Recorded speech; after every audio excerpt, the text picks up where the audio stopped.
મહીસાગર જિલ્લાના લુણાવાડા ખાતે કોલાર્પણ કાર્યક્રમ યોજાયો।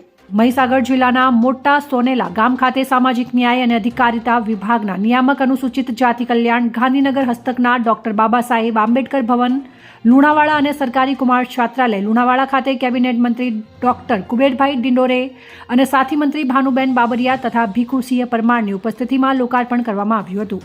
વિદ્યાર્થીઓના શૈક્ષણિક જીવન દરમિયાન તેમને રહેવા અને જમવા જેવી મૂળભૂત જરૂરિયાતો આ છાત્રાલય પૂરી પાડશે।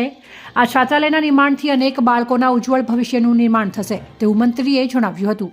આ શુભ પ્રસંગે જિલ્લા પંચાયત પ્રમુખ બાબુભાઈ પટેલ, પંચમહાલ સાંસદ રતનસિંહજી રાઠોડ, જિલ્લા પ્રમુખ દશરથભાઈ બારિયા, પૂર્વ પ્રમુખ જયપ્રકાશ પટેલ, સાથી ધારાસભ્ય માનસિંહભાઈ ચૌહાણ, મોરવા હડફના ધારાસભ્ય નિમિષાબેન સુથાર, કલેક્ટર ભાવિન પંડ્યા, ડીડીઓ ચંદ્રકાંત પટેલ, પૂર્વ ધારાસભ્ય જિગ્નેશભાઈ સેવક, પૂર્વ ધારાસભ્ય કાળુભાઈ માલીવાડ, અન્ય હોદ્દેદારો, અધિકારીઓ અને પાર્ટીના કાર્યકરો, સરપંચો અને ખૂબ મોટી સંખ્યામાં ગ્રામ્યજનો ઉપસ્થિત રહ્યા હતા।